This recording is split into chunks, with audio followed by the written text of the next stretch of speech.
132페이지 한번 볼게요. 전부명령, 뭐 이거는 모르시는 분이 있을 수 있는데, 전부명령은 개인의 생태도가 인가되면 실효돼요. 전부명령은 꼭 기억하고 계시고 그 채권자 목록에 기재하셔야 되고, 132페이지 거 한번 보시면 요게 그 4대 보험, 건강보험하고 국민연금 같은 경우 예전에 내가 법인의 대표였다, 법인의 뭐 주주, 가점주주였다라고 했을 때 예전에는 세금 부분은 여러분 이차납세 의무 있는 거 아시죠? 법인의 가점주주에게 이차납세 의무 있는 거 아시죠? 네, 그래서 대표자가 문 닫아도 그 법인 세금 부분에 대해서 내가 가점주주로 갖고 있었던 지분율만큼 나한테 세금이 부과돼서 계속 내라고 날라오잖아요. 근데 4대 보험 같은 경우는 내가 법인의 뭐 대표 가점주주였다라고 하더라도 이런 이차납세 의무 규정이 없었어요. 법인이 날아가면 4대 보험 그냥 날아가는 거였어요. 근데 그게 이제 바뀌었어요. 바뀌어서 여기 밑에 조문 넣어놨죠. 그래서 4대 보험 부분에 있어서도 국민연금과 건강보험에 있어서 이차납세 의무를 부과해버렸어요. 그래서 종종 이거 이제 그냥 예전만 생각하고 하시면 안 되고, 이 법인을 운영했다가 만약에 문을 닫고 뭐 회생을 하시거나 직장을 가지시게 되거나 하신 분들은 세금 부분이 있다라고 하면 세금 부분뿐만이 아니고 이 4대 보험 부분에 있어서 이차납세 의무 부분도 여러분들이 확인해야 될 필요가 있어요. 그래서 이차납세 의무자로서 내 채무가 된 거죠. 그래서 회생제도 내에서 우선권 있는 채권으로 처리를 해줘야겠죠. 그래서 그거 잊지 마시라고 한번 변동된 부분이니까 말씀을 드리고 싶었고요. 139페이지 면제재산 신청이라는 건 되게 중요한 거 아시죠? 그죠? 우리가 청산가치 보장의 원칙 때문에 재산가치 이상의 금액을 이게 재산이면 쉽게는 우리가 청산가치 제가 제대로 설명도 안 했지만 이거를 돈으로 환가해서 얼마야? 라고 생각한 부분이 청산가치잖아요, 결국. 근데 이 청산가치에서 빠지는 부분들이 있는 거. 왜냐면 이걸 빼주게 됨으로써 내가 변제하는 금액이 청산가치 보장이 더 잘 될 수 있는 그런 상황이 생기는 거죠. 그냥 환가해 봤을 때는 5천만 원이었는데 그러면은 내가 변제계간에 5천만 원 이상의 변제가 나오는 계획안을 짜줘야 되잖아요. 그죠? 그런데 가만히 여기까지 검토해 보니까 면제재산의 범위까지 계산을 해보니까 이게 빵이 될 여지도 있는 거죠. 그러면 내가 이 변제계간을 짤 때 아까는 5천만 원이라는 기준이 딱 박혀 있었지만 이게 0으로 됨으로써 이걸 내가 좀 조절할 수 있는 여지가 하나 생겨버린 거죠. 금액이, 그죠? 자, 그래서 이 면제재산의 범위로서 우리가 생각할 수 있는 부분이 이제 여기 나와 있는 거예요. 그래서 지금 개인회생 같은 경우는 6개월간의 생계비는 그 면제재산 신청으로 잘 안 받아들여준다. 왜냐면 생계비를 가지고 변제에 투입해서 변제를 하는 거기 때문에 인정을 잘 안 해주고 있고, 보증금 부분에 있어서 여기 책에 나와 있는 것처럼 보증금 부분에 있어서 일정 금액에 대한 부분을 면제재산 신청을 통해서 깎아내릴 수 있는 여지가 있다라는 거 알고 계시면 되고, 자, 또 청산가치 부분에서 면제재산 신청의 대상은 아니지만 압류금지 채권이라는 걸 꼭 알고 계셔야 되죠. 압류가 금지되어 있는 그 재산들에 대해서는 전부 청산가치에서 또 빼주죠. 그래서 보증금의 일정 금액도 압류금지 채권으로 되어 있는 부분은, 이게 만약에 보증금 중 압류금지 채권으로 되어 있는 부분이 여기서 뭐 3천이었다. 그러면 3천만큼 또 빠진 거죠, 지금. 그죠? 그 다음에 뭐 통장에 있는 돈, 지금 150만 원이죠. 보험도 뭐 보장성 보험으로 150만 원 범위, 이런 것들 있죠. 이런 것들이 쭉쭉 압류금지 채권으로서 쭉쭉 빠질 여지들이 있는 거예요. 그죠? 요거 꼭 공부하고 계셔야죠. 그래야지 의뢰인에게 가장 최적합, 이 사람이 불리하지 않은 변제계간을 짤 수 있는 게 이런 거에서 이제 나오는 거죠. 얼마나 많이 빼줄 수 있는 것들을 다 제대로 빼줬는지를 잘 공부를 해 놓으셔야 돼요. 그리고 이제 이런 부분은 여기 책에도 내용을 담아놨는데, 지금 이제 185만 원으로 지금 이제 바꾸겠다라고 만약에 공포가 되면 이제 집행법상 이게 185만 원으로 또 바뀔 거예요. 아마. 자, 소득 부분에서 좀 볼까요? 이제 뭐 재산하고 목록하고 이런 부분 봤으니까 여기 154페이지에 장래소득의 증가되는 부분을 어떻게 하냐. 이것도 아까 뭐 재산의 증감 부분하고도 마찬가지지만 장래소득 부분도 원칙적으로는 늘어났다라고 하면 변제에 투입을 해야 되는 게 맞겠죠. 이 부분에 책에 정리가 되어 있는데, 자, 여러분 191페이지에서 194페이지는요, 여러분들이 맞닥뜨릴 수 있는 어떤 어떤 디테일한 그런 어떤 변동이 있을 수 있는 기본안 말고 거기서 이러이런 변경을 가해라고 할 수 있는 부분들에 대한 그 기타 사항에 적을 수 있는 문구들을 샘플링으로 여러분들한테 제공해 드린 거예요. 그래서 예를 들어 소득의 변동 부분을 법원이 이제 점점 체크하려고 하거든요. 경향이. 내가 지금 100만 원 소득이야 라고 하고 법원에다 신고를 했는데 법원이 지금 안 믿어요. 나는 100만 원이 분명히 맞는데 법원은 내 100만 원 소득을 안 믿는 분위기예요. 그러면 법원은 어떻게 하냐면 여기에 그 194페이지에 나와 있는 것처럼 너 소득 증가하고 감소하고 하는 거에 대해서 신고해 라는 이런 내용들을 그 적시하도록 해요. 이건 지금 샘플 중에 하나예요. 어떤 경우는 아예 문구를 그 매년 신고하게 하는 경우도 있고요. 매년 소득 증빙자료 제출해서 매년 신고해 라고 하는 경우도 있고, 신고하는 거에 그치지 않고 어떤 경우는 어떻게 되냐면 소득 금액이 몇 프로, 뭐 예를 들어 20% 이상 증가하는 경우 그 20% 증가한 금액의 80%를 변제에 투입해, 이렇게 아예 구체적으로 박아주는 경우도 있어요. 그래서 그거를 반영하겠다라는 거죠. 그런 경향성이 지금 자꾸 드러나요. 근데 그런 부분이 모든 그 가용소득을 가지고 변제하는 모든 분들한테 드러나는 건 아니고요.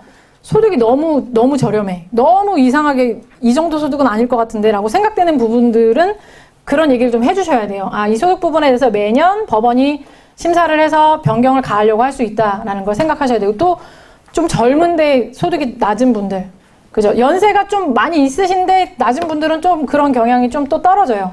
근데 젊은데 너무 소득이 낮다, 이제 이런 분들은 약간 그런 경향이 있으니까 장래소득이 반영될 여지가 있다는 것을 부분에서 제가 여러분들한테 한번 말씀드리고 싶었던 부분이고요.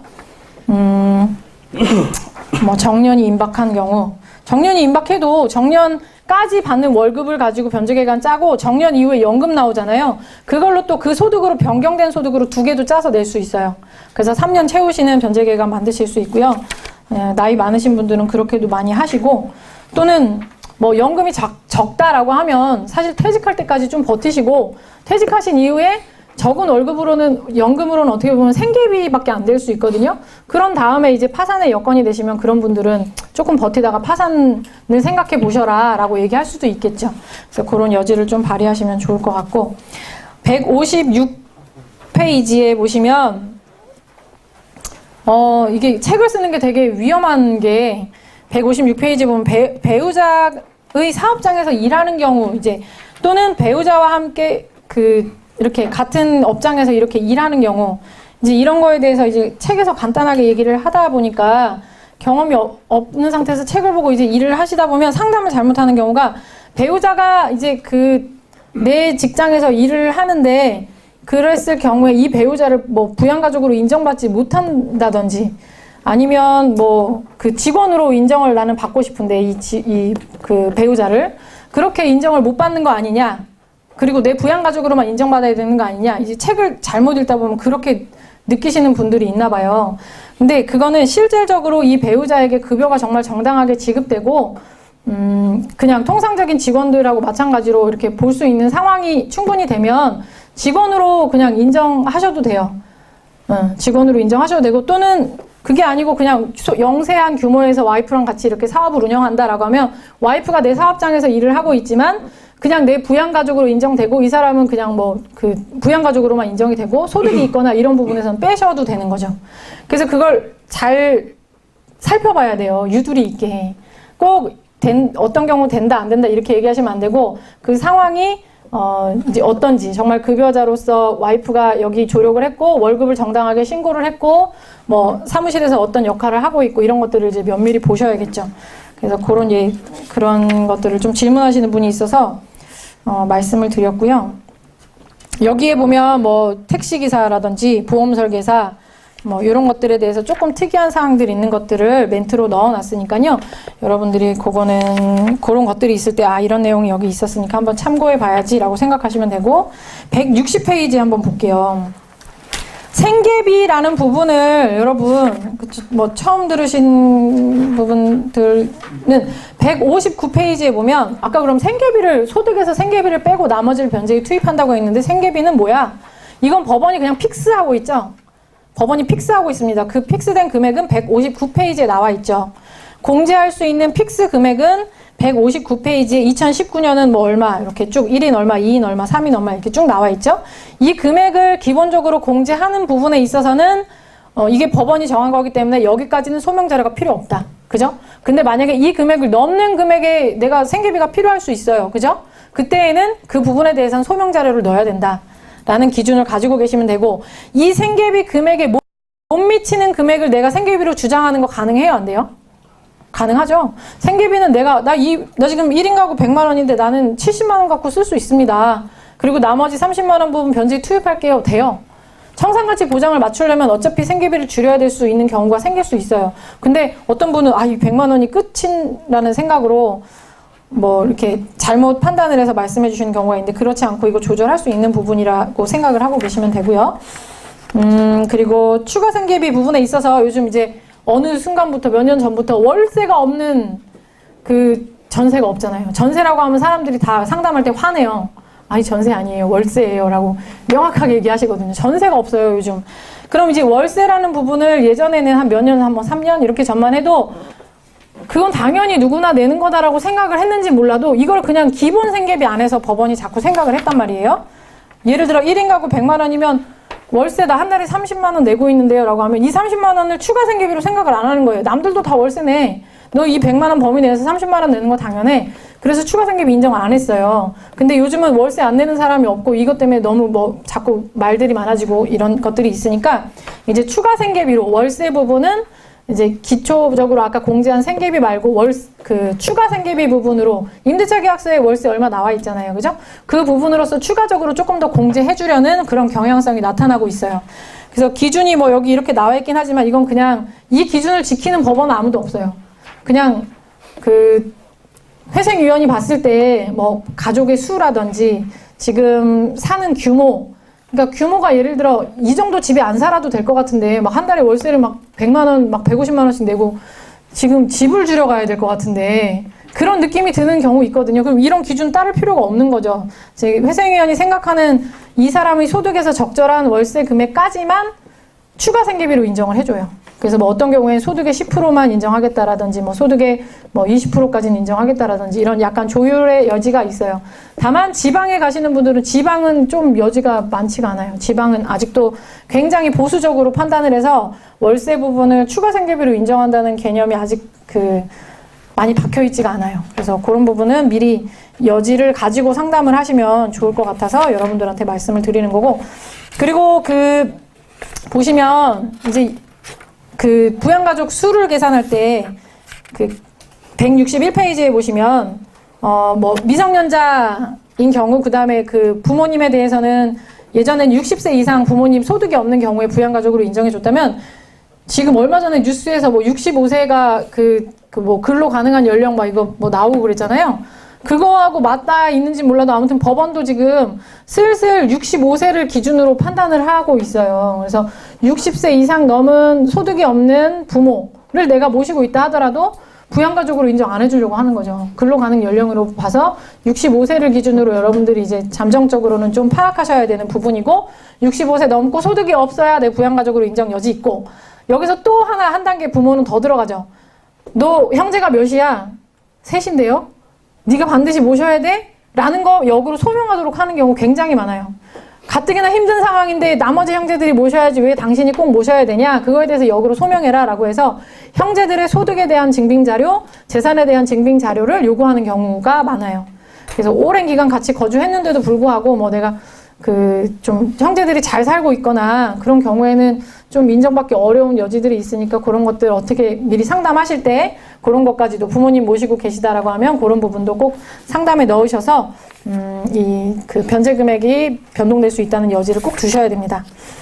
그 다음에 223페이지에 기간 단축에 대한 업무 처리 지침, 그것도 거기 나와 있거든요. 5년짜리로 인가 받으신 분들 3년으로 어떻게 단축해야 되는지 나와 있으니까 그거 참고하셔서 일하실 때 처리하시면 되고, 이 3년으로 변경되는 부분을 또 집어 넣는 게 되게 중요한 의미가 있는 게, 회생제도에서 이제 5년으로 통과됐지만 원칙을 그대로 준수해야 된다고 했잖아요. 중요한 원칙들. 근데 이 짧은 내용 안에 그거에 대한 기준을 사실 다 담고 있어요. 이 정리된 내용 안에, 이 업무 지침 안에. 그게 뭐냐면 225페이지에 보시면 이제 그 기간 단축안을 얘기하는 건데 작성 기준이 있잖아요. 작성 기준. 그죠? 어떤 단축안에 대해서 이런 부분들이 중요해라고 한 여기 어떻게 보면 핵심이거든요. 근데 거기 보시면 중요한 게 청산가치 보장이 나와 있죠. 이 원칙. 3년으로 단축하더라도 이 원칙이 지켜지는지 꼭 확인하고 접수해라 라는 거죠. 그 다음에 중요한 원칙, 대원칙이죠. 우리가 꼭 지켜야 되는 가용소득 전부 투입. 아까 가용소득이 뭐라고 그랬어요? 그죠? 소득에서 생계비를 빼고 이제 나머지 내가 변제에 투입해야 되는 돈. 이 돈이 전부 투입됐는지 확인하겠다라는 거예요. 그래서 그게 되게 중요한 부분이고, 예를 들어, 아까 이제 쉬는 시간에 질문도 있었는데, 재산 가치가 확 늘어날 수도 있고, 내 소득이 원래 100만 원이었는데 갑자기 내가 어떤 뭐 자격증을 땄다거나, 뭐 아니면 그 직장에 다니다 갑자기 사업을 했는데 막 사업이 막 너무 잘 됐다거나, 어떤 변화가 있을 수 있거든요. 충분히 개인회생 절차 진행 중에도. 근데 그랬을 때 어떻게 해야 되느냐라는 질문이 있죠. 근데 원래는 이 개인회생 절차 진행 중에는 변경 신청이라는 게 가능해요. 이 변경 신청이 아까 채권자 목록이 누락되어 있는데 목록을 넣을 수 있는 변경은 안 돼요. 그건 안 되지만 내 어떤 가용소득, 이 청산가치 보장이라든지 가용소득 전부 투입의 원칙이라든지 이런 원칙에 비춰봤을 때 적합하지 않은 상황이 도래했다면 이거는 반영을 해주는 게 원래 맞는 거예요. 다만 우리가 이렇게 하고 있죠. 나한테 유리한, 예를 들어 소득이 늘어났어. 그럼 원래 더 갚아야 되죠. 그럼에도 불구하고 채무자가 나서서 나 소득이 이만큼 늘어났어요. 나 더 갚게 해주세요. 라고 아무도 신청을 안 하고 있을 뿐인 거죠. 자, 근데 이게 조금 위험한 부분이 있죠. 만약에 이걸 채권자가 알았다. 채권자에게 신청 권한이 있을까요? 없을까요? 있어요. 그죠? 변경 신청 권한이 있죠. 그래서 채권자 입장에서 바라봤을 때도 내가 소득이 늘어나거나 재산 가치가 상승됐거나 이런 부분을 가지고 얘 더 변제하게 해주세요 라는 변경 신청이 충분히 들어갈 수 있는 거예요. 채무자도 물론 자진해서 자진 납세로 저 이렇게 재산이 많이 늘어났어요. 더 많이 갚게 해주세요 라고 들어갈 수 있는 거죠. 그러니까 이제 그런 것들. 가용소득도 마찬가지죠. 소득이 늘어났죠? 늘어났으면 늘어난 것만큼 더 변제하는 게 원래는 맞는 거라는 거죠. 그래서 다시 한번 요 기간 단축 신청이 들어가는 시점에 가용소득 전부 투입이 됐는지 확인하겠다는 거죠. 그래서 소득이 그동안 어떻게 변동되었는지 요거 기간 단축할 때 제출하라고 해요. 그래서 그런 것들 변동 내역들 제출하셔야 되고, 그 다음에 최소 변제 금액 이상의 변제 투입. 이것도 기본 원칙이에요. 꼭 지켜야 되는, 통과되기 위해서 꼭 지켜야 되는. 그래서 5천만 원 이하인 경우에는 5%, 그죠? 그 다음에 그 5천만 원 넘고 5억 이하의 요건에 해당하는 경우에는 3% 플러스 100만 원. 되게 소액이죠. 그럼에도 불구하고 이거 계산해 봐야 될 때가 있어요. 뭐 변제 금액이 엄청 낮은 뭐 10만 원 뭐 이렇게 뭐 안쪽이거나 그 정도 선에서 변제할 때는 이 변제율이 너무 낮게 나오는데 라고 할 때, 또는 변제율을 계산해 봤더니 한 10% 미만 뭐 나오거나 10 몇 프로 이렇게 나왔는데도 이 요건에 충족이 안 될 때가 있어요. 왜 그러냐면 우리가 변제 계획안을 짤 때의 변제율은 원금 금액을 기준으로 한 변제율을 쓰게 되어 있어요. 원금 가지고 먼저 변제 계획안 짜잖아요. 그죠? 그러니까 원금을 딱 변제 계획안에 쭉 박아 넣어봤더니 원금이 5천만 원이에요. 근데 내가 변제하는 금액이 10%라고 하면 500만 원이죠. 500만 원이 총 내가 회생제도를 통해서 변제하는 금액으로 나왔어요. 10% 됐죠. 뭔가 마음을 놔도 될 것 같은데 이게 이 요건에 가끔 충족이 안 되는 때가 있어요. 왜? 이 요건에 해당되는지 여부를 판단할 때는 원금과 이자를 합산해서 계산해 보도록 해요. 자, 그럼 500만 원이 나왔는데 아까 이자까지 계산해서 해보니까 뭐 예를 들어 4억이었다. 이자가 엄청나게 많아가지고 그러면 이 요건에 해당하지 않을 수도 있는 거죠. 그죠? 그랬을 때는 이제 다시 그 요건에 해당되게끔 가용소득을 좀 생계비 조정이나 이런 걸 통해 가지고 가용소득을 다시 잡아줘야 돼요. 그죠?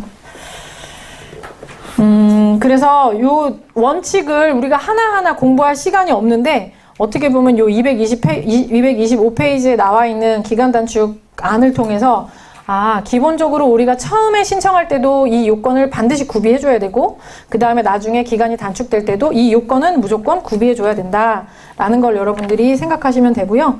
이거에 대한 구체적인 내용들은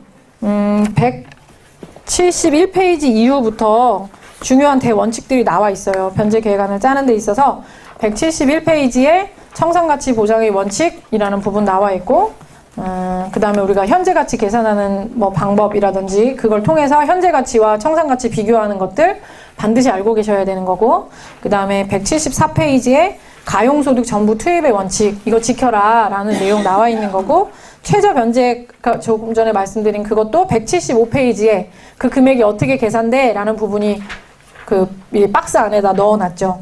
그래서 그것들이 지켜지는 변제 계획안은 요건이 충족되었다면 인가를 받아야 되는 거죠. 그죠? 그래서 여러분들이 그것들, 그 다음에 뭐 공평, 형평의 원칙 이런 것도 있는데, 이런 것들이 지금 우리가 얘기했던 뭐 우선 변제 있는 거는 100% 갚아야 된다든지 이런 기본적으로 얘기했던 것들이 변제 계획안 속에 녹아 있으면 되는 거죠. 그리고 뭐 176페이지에 보면 수행 가능성의 원칙 뭐 이런 것도 있어요. 그죠? 그래서 종종 어쩔 수 없이 청산 가치가 높아서 그 생계비를 막 엄청나게 낮게 할 수밖에 없는 그런 상황들이 종종 생기거든요. 그러면 그 회생위원도 보정 낼 때 그런 말을 해요. 이 변제 계획안이 수행 가능성이 있는지를 소명해라 라고 얘기하는 경우가 있어요. 그럼 이제 어떻게 해요? 통과는 받아야 되잖아요, 이 사람도. 그러면 이제 거기다가 내가 어떻게 해서 앞으로 내가 뭐 더 아르바이트를 하든 또 어떤 영업력을 키워서 더 많이 소득이 발생할 수 있도록 노력하겠다라든지, 지금 뭐 회사에 이제 막 입사를 했기 때문에 소득이 작지만 앞으로 이런 계획을 가지고 회사하고 얘기가 되어 있다든지 뭐 이런 소명을 통해서 이 변제 계획안이 수행 가능하다라는 거를 보여주는 경우들도 사실 종종 있어요. 근데 다 어쨌든 통과되는 것도 목적이지만 여러분들은 이 채무자가 이거를 감수할 의사를 반드시 확인하셔야 돼요. 안 되는데 우리가 이게 형식적으로 하는 게 아니잖아요. 이 사람 채무자 입장에 있어서는 인생이 걸린 문제니까 이 사람 앞으로 정말 열심히 하셔서 더 잘 갚아 나가셔야 됩니다. 끝까지 하셔야지 통과됩니다 라는 걸 얘기해 줘야죠. 끝까지 해야 됩니다 라고 얘기할 때 채무자들한테 반드시 얘기해야 되는 거 있죠. 어쨌든 이 변제계획안 우리가 얘기했던 아까 마지막에 면책이라고 했는데, 회생에서 여기서 내가 빚이 1억인데 최종적으로 1,000만 원 갚는 변제계획안을 짰다 라고 했을 때, 이 면책이 되는 시점은 변제가 완료하는 시점이잖아요. 그죠? 그래서 이게 끝까지 잘 갚으셔야 됩니다 라는 말이 중요한 게, 내가 한 이제 2분의 1 갚았어요. 2분의 1 갚았는데 더 이상 이제 앞으로는 나 못 버티겠어. 나 이제 그냥 끝이야. 이렇게 채무자가 생각했을 때, 이 채무자의 내심에 뭐가 있냐면, 나 이제 50% 갚았지. 나머지 50%만 갚으면 돼. 라는 내심의 의사를 갖고 있는 채무자들이 되게 많아요. 이거는 잘못된 내심의 의사죠. 이 사람이 50% 갚은 거, 이 변제 계획안이 다 끝마쳐졌을 때 이거를 요 조건으로 통과시켜 주겠다라는 거지, 이걸 중간에 이만큼 했는데 그럼 너 이렇게 채무가 조정된 거니까 50% 갚은 거니까 나머지 50%는 그냥 네가 알아서 갚어, 그러면 면책돼, 이거 아니라는 거죠. 그죠? 이렇게 생각할 수 있는 여지가 있는 제도는 뭐냐면 일반회생제도예요. 법인회생제도. 법인회생제도는 제도 내에 아까 채권자 동의 절차가 있다라고 그랬죠? 채권자 동의 절차를 통해서 인가가 날 때, 여기 이제 인가 이후에 변제해서 여기 면책이잖아요? 근데 일반회생제도는 인가가 날 때 어떻게 보면 이런 권리 변경을 갖고 와요. 권리 변경. 그래서 이 조정된 내용에 따라서 권리가 이미 변경된 거예요. 그래서 나중에 이 채권자 목록 표가 집행 권한이 되는 거 아세요? 네. 이 채권자 표가 나중에 여기다가 집행문만 부여받으면 되거든요. 나중에 집행할 때. 그래서 요 채권에 대한 실행이 되지 않았을 때 이 표를 가지고 집행을 할 때 여기 변경된 내역 금액을 가지고 집행을 해요. 회생은, 일반회생, 법인회생은. 그러면 개인회생제도는 이렇게 쭉 하다가 중간에 여기서 띡 못했어요. 그러면은 변제 계획표에 의해서 변경된 금액으로 집행할까요? 아니죠. 왜? 면책까지 가지 않았기 때문에, 끝까지 가지 않았기 때문에 권리 변경 효가 없죠. 권리 변경은 이때 생기잖아요. 그러니까 권리 변경 효 안 생기고, 처음에 예를 들어 채권자 목록에 내 채무가 5천만 원이었어. 이제 5억 중에, 예를 들어 뭐 4억, 1억이었네요. 1억 중에 내 채무가 5천짜리가 있었어. 그럼 채권자 목록에 5천이라고 기재돼 있었겠죠? 10분의 1 갚으니까 변제 계획안에는 이 5천짜리는 10분의 1이니까 500 받는 변제 계획안이 짜여져 있었겠죠. 그런데 하다가 중간에 못했으니까 이 사람 집행할 때 얼마 가지고 집행해요? 500짜리 가지고 집행문 부여받는 게 아니고 5천짜리 가지고 집행문 부여받는 거예요. 그죠? 그래서 지금 일반회생 제도하고 개인회생 제도하고도 차이가 있는 거고. 그래서 의뢰인한테 무조건 끝까지 잘하셔야 됩니다라는 부분이 되게 중요한 거예요. 중간에 하다가 말면 도로함이 타불이고 무조건 끝까지 가야 이때 진짜로 최종적으로 통과된 이 면책의 효력을 나머지 부분 채무에 대한 면책의 효력을 자기가 받을 수 있다는 거. 그게 중요하죠. 그래서 어쨌든 이분들이 통과되는 것도 중요하지만 끝까지 잘 감수할 의사를 가지는 걸 여러분들이 확인하시는 것도 중요하다. 수행 가능성 부분에서 여러분들한테 한번 말씀드렸어요. 그래서 2시간 동안 어쨌든 여러분들하고 많은 부분을 좀 변동된 부분이나 상담할 때 주의하셨으면 하는 부분들 위주로 좀 설명을 드렸고요. 책은 이제 교재인데 여러분들이 이제 공부하실 때 이런 내용들이 담겨 있으니까 참고하시라는 거고, 이 책에 다른 책에 없는 이런 내용도 담겨 있습니다라는 걸 소개하고 싶었어요. 그러니까 그런 것들 참고 잘 하셔가지고 정말 잘 의뢰인들, 어려운 채무자들, 어떻게 보면 우리한테 올 수 있는 돈도 어렵게 마련하고 오시는 분들인데 그분들을 위해서 조금 더 잘 상담해 주시고 조금 더 많이 공부하시고 해서 우리가 좀 정말로 돈 버는 수단으로만 생각하지 않고 그분들한테 좋은 서비스를 잘 해주시면 좋겠다라는 마무리로 오늘 강의를 마치겠습니다. 수고하셨습니다.